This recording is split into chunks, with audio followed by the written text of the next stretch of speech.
and in this Adhruvanupreksha, the first Anupreksha, that is Adhruvanupreksha, was going on, in which Acharya was telling that whatsoever material things and whatsoever relations are there, that all are nothing is everlasting. And in this context, Acharya has told in Gatha number 3 that all material things and relations are not everlasting. Thereafter, Gatha number 4 was going on, in which again Acharya had told the new things, that whatsoever things that are related to their body, that all are also not everlasting. In this context, Acharya had given a few names like 5 senses, then the beauty of the body, thereafter the beauty of the body, thereafter the health, and thereafter Acharya will be telling regarding the Yavan, means the youthness. These things are not everlasting. In this context, we had seen that yesterday we see regarding the health, that health is not everlasting. You may not remain healthy every time. So these things we had yesterday seen, and today Acharya will take the next one, that is Yavan, means the youthness. So the youthness is also not everlasting, this Acharya is telling. बंधुओं, अध्रुवानुपेक्षा वार्षानुपेक्षा ग्रंथ के अंतर्गत सर्वोदय टीका में आचार्य विराग सागर जी महाराज विस्तृत रूप से वर्णन कर रहे हैं, जिसमें अध्रुवानुपेक्षा चल रही है, जिसमें आचार्य श्री ने जहां गाथा नंबर 3 के माध्यम से बताया था कि जितने भी भौतिक पदार्थ हैं, चाहे वो भवन हैं, यान हैं, वाहन आदि हैं, ये सब कैसे हैं? अध्रुव हैं, अनित्य हैं, अशाश्वत हैं। दूसरी ओर जितने भी हमारे सगे संबंधी हैं, माता है, पिता है, पुत्र है, स्त्री है, और भी जितने सगे संबंधी हैं, चाचा, ताऊ, जितने भी ये संबंध हैं, ये सब भी कैसे हैं? अध्रुव ही हैं, अनित्य ही हैं।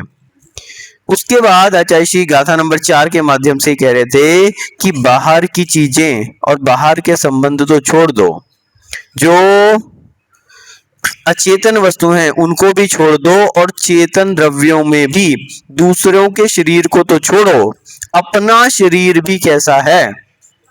अनित्य है। अभी तक तो बात कर रहे थे हम अचेतन वस्तुओं की, फिर हमने बात की चेतन वस्तुओं की, जिसमें दूसरे के शरीर की, पिता का शरीर, माता का शरीर, पुत्री का शरीर, पत्नी का शरीर, ये सब की बात की। इसके बाद गाथा नंबर 4 में आचार्य ने कहा कि अपना भी शरीर क्या है? ये भी साथ देने वाला नहीं है। तो इस बात में आचार्य ने एक एक वस्तु के माध्यम से, शरीर से जुड़ी हुई एक एक वस्तु के विषय में बताया।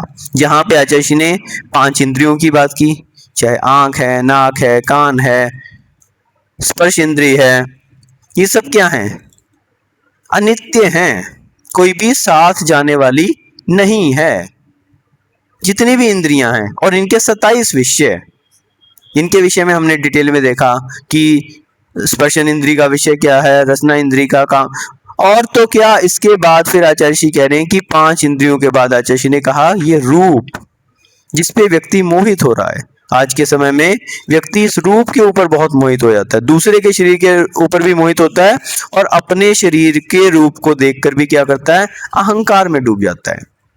ये रूप एक ऐसी चीज है जो यदि दूसरे के शरीर पे मोहित है तो काम वासनाएं उत्पन्न करता है, विकार भाव उत्पन्न करता है। व्यक्ति स्त्री के शरीर को देख के, और स्त्रियों के लिए पुरुष के शरीर को देख के, रूपवान शरीर को देख के क्या होते हैं? मोहित हो जाते हैं, प्रभावित हो जाते हैं, और उससे क्या होता है? अपने अंदर विकार भाव आ जाते हैं, काम वासनाएं उत्पन्न हो जाती हैं। तो आचार्य जी कह रहे हैं ये काम वासनाएं जो उत्पन्न हो रही हैं, ये जो आपके अंदर विकार भाव आ रहे हैं, ये आपकी आत्मा का घात कर रहे हैं, और कोई भी आपके साथ जाने वाला नहीं है। एकमात्र निज आत्मा ही शाश्वत है, वही आपकी निज संपत्ति है। ये जितनी भी चीजें हैं, ये आपकी अपनी संपत्ति का घात करेंगी, आपकी अपनी संपत्ति का घात करेंगी। इसलिए अपने को क्या चाहिए? रूप पर कभी जो है प्रभावित नहीं होना चाहिए। और दूसरी बात क्या है, यदि अपने शरीर के रूप को लेकर व्यक्ति प्रभावित हो तो क्या होता है, अहंकार भाव आ जाता है। अहंकार भाव, मैं बहुत रूपवान, मैं बहुत रूपवान, और व्यक्ति अहंकार में डूब के बहुत सारा पापोपार्जन कर लेता है, अपने पुण्य को क्षीण कर लेता है, अपनी तपस्या को नष्ट कर लेता है। इसलिए अपने शरीर के रूप से भी कभी अहंकार भाव नहीं करना चाहिए। इसी संदर्भ में आगे बढ़ते हुए आचार्य ने कल क्या देखा था, स्वास्थ्य। स्वास्थ्य, तो स्वास्थ्य भी जो है ये कैसा है, अशाश्वत ही है। कल हमने देखा था कि एक एक शरीर में कितने रोग होते हैं, 5,68,99,584। याद हो गया सबको, याद हो गया, 5,68,99,584। और एक एक अंगुल में कितने रोग हैं, 96 अंगुल का मतलब पूरी अंगुल नहीं, मात्र इतना पौधा, इसके अंदर 96 रोग हैं। तो इसलिए कोई व्यक्ति कभी स्वस्थ रहता ही नहीं है, कोई भी व्यक्ति क्यों ना हो कभी स्वस्थ नहीं रहता, कोई ना कोई रोग तो उसको लगा ही रहता है। किसी को सिर दर्द है, किसी को खांसी जुकाम है, किसी को ब्लड प्रेशर है, किसी को और भी बहुत सारी बीमारियां हैं, कैंसर है और बड़ी बड़ी बीमारियां, हार्ट की प्रॉब्लम है, किसी के लिए जोड़ों का दर्द है। आप देखो कोई भी व्यक्ति स्वस्थ नहीं रहता, और अगर कभी स्वस्थ लगे भी उसको तो भी वो स्वस्थता कब तक की है, थोड़े समय की है, अधिक समय तक नहीं टिक सकती। आज आप स्वस्थ हैं, कल को हो सकता है कोई ना कोई बीमारी आपके लिए हावी हो जाए। अधिक से अधिक ये स्वस्थता कब तक रह सकती है, जब तक आपकी आयु है। आयु के बाद तो उस शरीर का क्षय होना निश्चित ही है, तो वो स्वस्थता भी पहली बात तो आयु के अंत तक भी नहीं रहती। लेकिन अगर अधिक से अधिक समय रहेगी तो कितना समय रहेगी, जितनी आपकी आयु है। तो ये स्वस्थता भी कैसी है, अनित्य ही है। दवाइयों के विषय में आचार्य ने कहा कि यदि हमारा असाता वेदनी कर्म का उदय है, कर्म का यदि उदय है, तो दवाइयां भी काम करने वाली नहीं हैं। कितना भी आप बड़ी से बड़ी शक्तिशाली दवाई भी ले लो, काम करने वाली नहीं है। क्यों, हमारा कर्म यदि ऐसा है, कर्म में हमारे स्वस्थ शरीर नहीं है, तो वो अस्वस्थ ही बना रहेगा। तो इस कारण से दवाइयां भी, और हमने देखा कि जो लोग रूटीन में दवाइयां खाते हैं तो वो दवाइयां भी असर करना बंद कर देती है।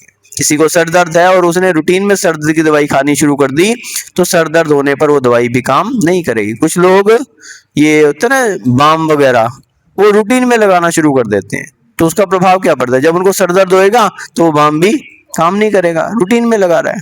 बहुत सारे लोग नींद की गोली खाना शुरू कर देते हैं, और वो नींद की गोली जब नींद ना आए तो बात अलग है, लेकिन वो रूटीन में जब उसने खानी लेनी शुरू कर दी तो जिस दिन नींद नहीं आएगी उस दिन नींद की गोली भी काम नहीं करेगी। तो दवाइयां भी एक लिमिटेड समय तक प्रभाव डालती हैं, और उसके बाद तो ये शरीर अस्वस्थ ही होता है, अस्वस्थ ही रहता है। तो ये स्वस्थता भी कैसी है, अशाश्वत ही है। आज आचार्य इसी विषय में आगे लिख रहे हैं, यौवनम, यौवन, यौवन युवावस्था, ये क्या है, अशाश्वत है। यौवन भी कैसा है, अशाश्वत ही है। कोई भी व्यक्ति जब यौवन की दहलीज पे पैर रखता है, तो जैसे कोई जेल से कैदी छूटता है ना, और ऐसी स्वतंत्रता का अनुभव करता है, वैसे ही एक व्यक्ति अनुभव करता है कि आहा, अब तो मैं संसार में स्वतंत्र हो गया। अभी तक माता पिता के चंगुल में फंसा हुआ था, और यौवन की दहलीज पे पार करके आज के नवयुवकों को जब हम देखते हैं, जैसे ही स्कूल से निकल के कॉलेज में पहुंचते हैं तो ऐसा लगता है मानो स्वर्ग में आ गए हो। उनके लिए ऐसा महसूस होता है मानो कितनी बड़ी उसके लिए कोई संपत्ति प्राप्त होगी हो, कहीं किसी के लिए पढ़ाई तो एक बहाना रह जाती है, उसके लिए कहीं युवक युवतियों का आपस में संपर्क होने लगता है, बहुत सारे ऐप शुरू हो जाते हैं, कहीं गलत संगति में चले गए, किसी को बीड़ी का, सिगरेट का, और बहुत सारे किसी के लिए नशाखोरी आदि के काम शुरू हो जाते हैं। तो ये क्या है, यौवन का प्रभाव है। यौवन का एक ऐसा प्रभाव है कि व्यक्ति भूल जाता है कि यौवन कैसा है, अशाश्वत है। ये हमेशा बना रहने वाला नहीं है। और इस यौवन को जिसने सदुपयोग कर लिया, जिसने इसका सही उपयोग कर लिया, तो उसी यौवन में वो अपना कैरियर भी बना सकता है। और उसी में अगर उसने इसका दुरुपयोग कर दिया तो उसकी पूरी जिंदगी भी बर्बाद हो सकती। यौवन का समय एक ऐसा समय है जो आपके भविष्य निर्माण का समय है। आज के युवक युवतियों को इस बात से सोचना चाहिए कि ये यौवन का समय बहुत महत्वपूर्ण समय है, आपकी जीवन के निर्धारण का समय है। आपकी आने वाली जितनी भी आयु है उसकी खुशी और दुख इस यौवन के ऊपर निर्भर है। जो व्यक्ति कैरियर बनाने की उम्र में कैरियर नहीं बना पाता, पूरी उम्र धक्के खाता है, पूरी उम्र भटकता रहता है। और जो उसी में अच्छी मेहनत कर लेता है, अच्छी पढ़ाई कर लेता है, अच्छी पोस्ट पे पहुंच जाता है, पूरी जिंदगी जो उसकी सम्मान पूर्वक निकलती है। जिस व्यक्ति ने पढ़ाई की एज में अच्छी पढ़ाई कर ली, अथवा किसी ने आत्म कल्याण का भाव बना लिया, ये भी ध्यान रख लेना। जो व्यक्ति निज आत्मा का कल्याण करना चाहता है, जिसने इस संसार को असार समझा है, इस मानव देह की कीमत की है, तो उसके लिए यदि कोई सही निर्णय लेने का अवसर है तो कौन सा है? ये यौवनावस्था ही है। यौवनावस्था। हमारे पास बहुत सारे लोग आते हैं, महिलाएं भी आती हैं, पुरुष भी आते हैं, विशेष रूप से महिलाओं के लिए बता रहे हैं। महाराज बहुत भाव थे हमारे, बहुत भाव थे, बस शादी हो गई, शादी हो गई, अब कुछ नहीं कर सकते। अब शादी हो गई तो फिर तो चाह के भी व्यक्ति कुछ नहीं कर पा रहा। तो हमने कहा कि आप जो आज बात कर रहे हैं, यही बात अगर आप 4 साल पहले करते, 5 साल पहले करते, शादी से पहले करते, तो हो सकता है कि आप। दूसरी बात यह कि कुछ लोगों को पता भी है, उसके बावजूद भी जानबूझ के छलांग लगाते हैं कुएं में। अब उसको कौन बचा सकता है? दूसरे का उदाहरण देख रहे हैं आज के समय में क्या हो रहा है। पहली बात तो आज का समय इतना विकृत हो गया है कि जो व्यक्ति इस संसार में फंस रहा है, हम देख रहे हैं शादियां जो होती हैं वो तो होती हैं और डाइवोर्स की स्थितियां पहले आ रही हैं। आज के समय में ईगो लेवल्स इतने बढ़ गए हैं व्यक्ति के कि एक मैच मिल पाना, सही मैच मिल पाना बहुत कठिन है। व्यक्ति का सही मैच मिल पाना बहुत कठिन है। क्यों? क्योंकि आपका जो स्पाउस है, आपका जो हस्बैंड है अथवा आपकी जो वाइफ है, उससे आपके ईगो लेवल मैच नहीं कर रहे। व्यक्ति की अपनी आकांक्षाएं इतनी बढ़ गई हैं और सामने वाले की अपनी आकांक्षाएं हैं। अब जब दोनों की आकांक्षाएं टकराएंगी तो क्या होगा? क्या होगा? असंतुलन की परिस्थितियां खड़ी होंगी। वो आपके साथ एडजस्ट नहीं कर पा रहा, आप उसके साथ एडजस्ट नहीं कर पा रहे। क्यों? क्योंकि आप भी अपनी आकांक्षाओं को दबाने के लिए तैयार नहीं है और वो भी अपनी आकांक्षाओं को दबाने के लिए। तो फिर क्या स्थिति होगी? डाइवोर्स की स्थिति होगी। बहुत सारे युवक युवतियां आज के समय में हम देख रहे हैं धार्मिकता से यद्यपि प्रभावित नहीं भी हैं, फिर भी शादी नहीं कर रहे।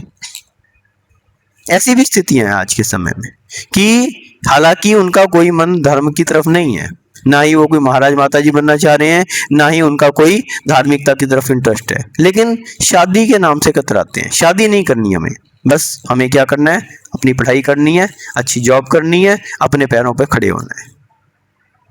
लड़कियों का हमने देखा, बहुत सारी लड़कियों का आज का ये स्वप्न है कि हमें शादी नहीं करनी है, अपने पैरों पे खड़ा रहना है।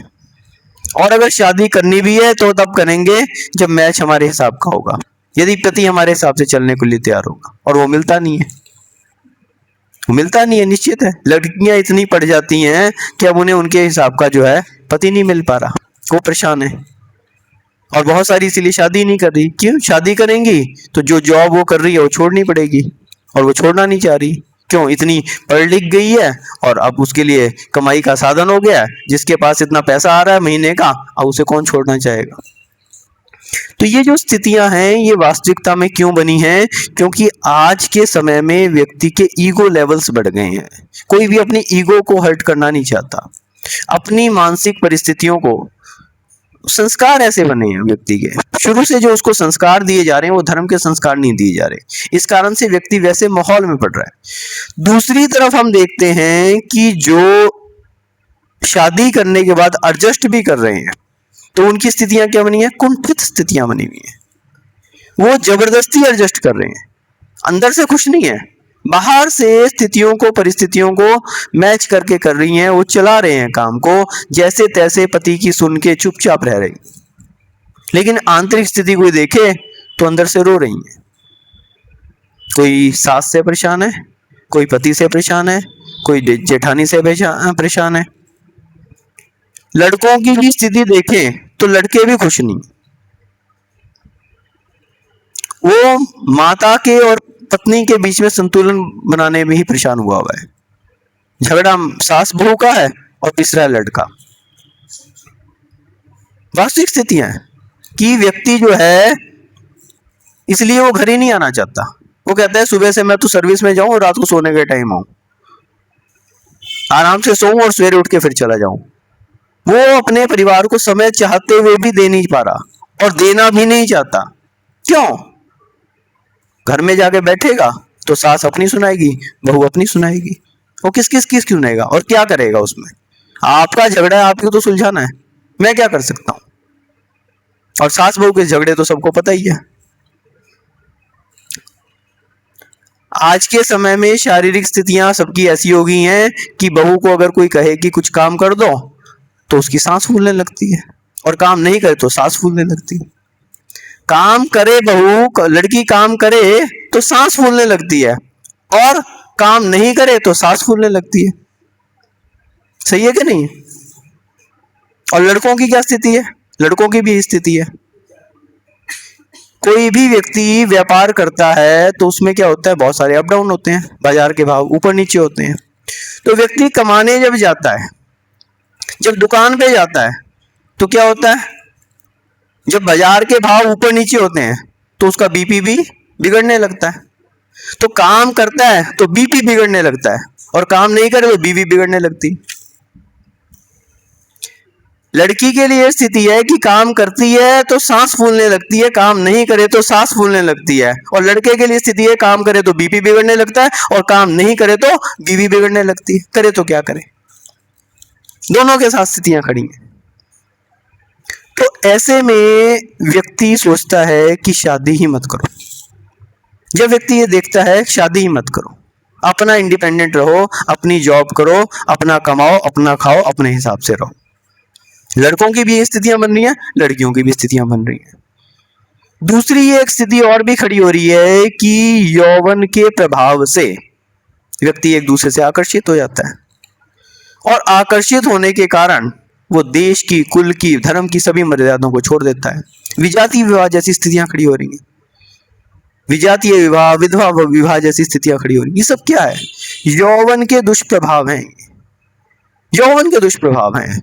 व्यक्ति ये भूल जाता है कि आज हमने भावुकता में लेके इस तरह का निर्णय ले लिया तो कल के दिन इसका क्या रिजल्ट बनेगा। एक बार यदि आपने विजातीय विवाह कर लिया अथवा विधवा विवाह कर लिया, आप अपने देश की, कुल की, धर्म की परंपरा से बाहर हो गए। विजातीय विवाह करने वाला अथवा विधवा विवाह करने वाला निश्चित रूप से मुनियों को आहार दान नहीं दे सकता, किसी भी पंच कल्याणक आदि में बड़े पात्र नहीं बन सकता, किसी भी धार्मिक अनुष्ठान में भाग नहीं ले सकता। और उसने तो जो किया है सो किया है, उसके कारण अन्य कुटुंबीजन भी परेशान होते, वो भी उस सीमा से बाहर है। क्यों? उन्होंने उसकी अनुमति दी है, अब उनके लिए कोई उपाय नहीं है, उसके कारण वो भी परेशान है। या तो उसको घर से बेदखल करो, इतना कोई कर नहीं पाता, घर से बेदखल करो तब कहीं जाके आप पात्र बन पाओगे, तब कहीं जाके आपको आहार दान का अवसर मिल पाएगा। इतनी हिम्मत कोई बना नहीं पाता। चूल्हा अलग करो, संपत्ति से बेदखल करो, जिसने ऐसा किया इतना कोई कर नहीं पाता। एक ही चूल्हे पे भोजन चल रहा है तो महाराज कहेंगे कि ठीक है, आप भी इसमें, आपकी अनुमोदना है इसमें।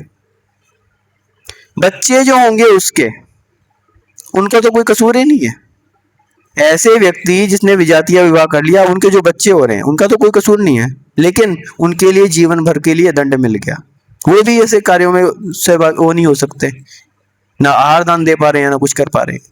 यानी आपने भावुकता में आकर एक गलती कर ली और उसका भुगतना किसको पड़ रहा है? आपको भी सारी उम्र भुगतना पड़ रहा है, आपके परिवार वालों को भी, आपकी संतति को भी। कितना बड़ा एक यौवन के प्रभाव से कितना बड़ा एक फल मिल रहा है आपको।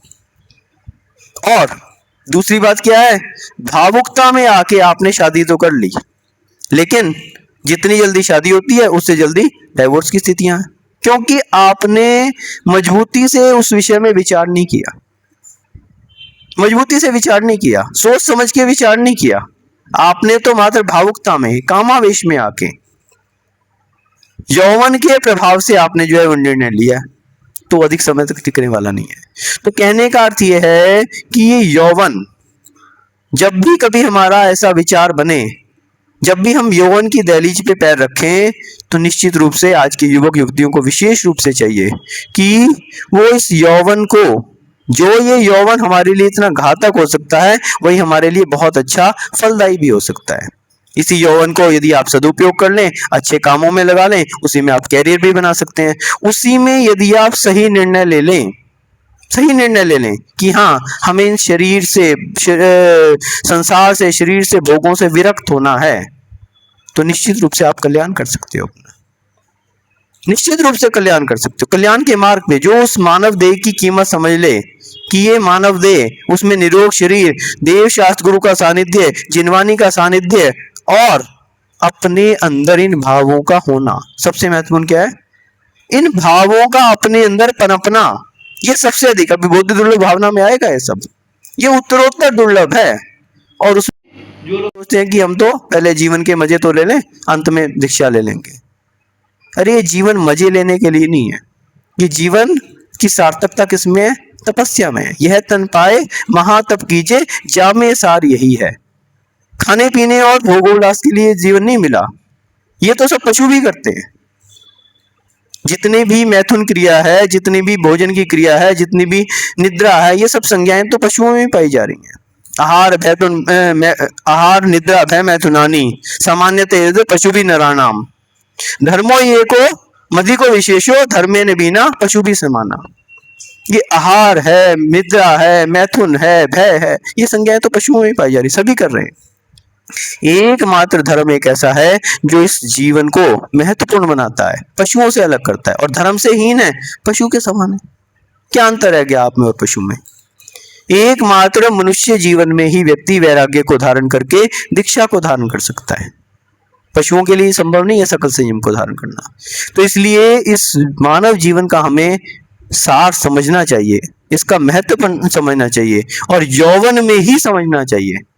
उम्र बीत जाने पर फिर व्यक्ति कुछ नहीं कर सकता। एक बार जिसने शादी कर ली, अब उसके लिए 20-25 साल तक कोई उपाय नहीं है। आपके टीकमगढ़ के मुनिराज हुए, क्या नाम से, विश्व धीर सागर जी महाराज। तो आचार्य जी बतलाते थे उनके विषय में कि कितना परिश्रम करके आ गए वो, इतनी घर गृहस्थी को कितनी बार उन्होंने आचार्य जी के पास आने का प्रयास किया, लेकिन श्रीमती जी साथ में आ जाती थी, श्रीमती जी पीछे पीछे आ जाती थी, और वो चाह के भी निकल नहीं पा रहे थे। तो बहुत बड़ा पुरुषार्थ किया उन्होंने कि सबको छोड़ छाड़ के और फिर उसके बाद त्याग करके उन्होंने दीक्षा ले ली। लेकिन हर कोई इतना नहीं कर पाता, घर गृहस्थी के जंजाल में जो फंस गया, घर कारागृह वनिता बेड़ी परिजन जन रखवाले, फिर तो कैद हो गई उसके लिए, उम्र कैद हो गई, अब वो नहीं निकल पा रहा। इसलिए ये जो यौवन हमें मिला है, जो मनुष्य जीवन मिला है, इसमें हम अच्छे संयम को धारण कर सकते हैं, अच्छी तपस्या कर सकते हैं, इस मानव जीवन का सदुपयोग कर सकते हैं, और इसके द्वारा अपना पुण्योपार्जन करके और इस मानव जीवन को सफल बना सकते हैं। और इसी को अगर हमने भोगों में लगा दिया, खाने पीने में लगा दिया, विषय भोगों में लगा दिया, काम भोगों में लगा दिया, तो इसकी सार्थकता नहीं है। इसलिए हमें अध्रुवानुपेक्षा का, क्योंकि ये यौवन स्थायी नहीं रहने वाला। आप देखो बूढ़ों की क्या हालत होती है, जैसे वो आम होता है ना चूसा हुआ, ऐसी हालत हो जाती है उसकी। तो वो स्थिति आए उससे पहले स्वयं अपने आप को स्थित कर लें। घर के लोग आपको बाहर बैठा दें, उससे पहले घर का त्याग कर दो। कल के दिन घर के लोग आपको बाहर निकालें, हालत क्या होती है व्यक्ति की? जिसके वैराग्य होता है तो वो तो निकल जाता है, और जिसका वैराग्य कमजोर होता है, पूछूंगा, इससे पूछूंगा, अभी मम्मी मना कर रही है, अभी बच्चे मना कर रहे हैं, अभी ये मना कर रहा है, वो मना कर रहा है। अरे अभी मना कर रहे हैं क्यों? अभी उनको आपसे प्रयोजन है, और जिस दिन आप कमाने लायक नहीं रहोगे, वो दिन वही कहेंगे कि आप कितने दिन से कह रहे थे जाने की, कब जाना है आपको, वही कहेंगे आपको।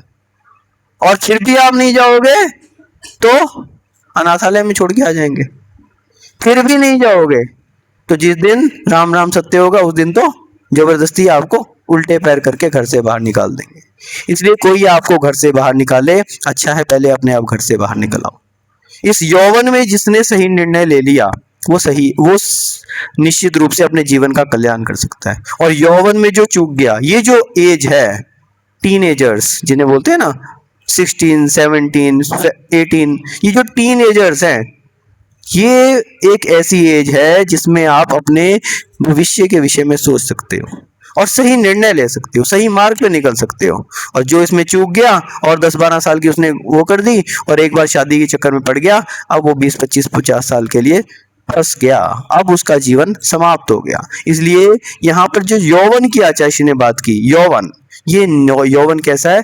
अनित्य है, सदा रहने वाला नहीं है। इसलिए इस थोड़े से समय को जो मिला है हमारे लिए, यौवन का जो समय मिला है, इसे भोगों में ना लगाकर निज आत्म कल्याण में लगाना चाहिए। और आत्म कल्याण में लगाकर आप अपने इस जीवन को नहीं बल्कि पूरी आत्मा का कल्याण करके अपने जीवन का ही, अपनी आत्मा का ही कल्याण कर सकते हो और एक दिन मोक्ष के पुरुषार्थ पे चलते हुए और समय आने पर मोक्ष को भी प्राप्त कर सकते हो। इसलिए सभी लोग अपने इस यौवन की महत्वपूर्णता को समझें और इस यौवन को भोगों की सामग्री न समझकर, तप का साधन समझकर सही उपयोग करें और मोक्ष मार्ग पर आगे बढ़ते हुए एक दिन मोक्ष को भी प्राप्त करें। इस भावना से जय बोलिए परम पूज्य गणाचार्य श्री 108 विराग सागर जी महाराज की जय।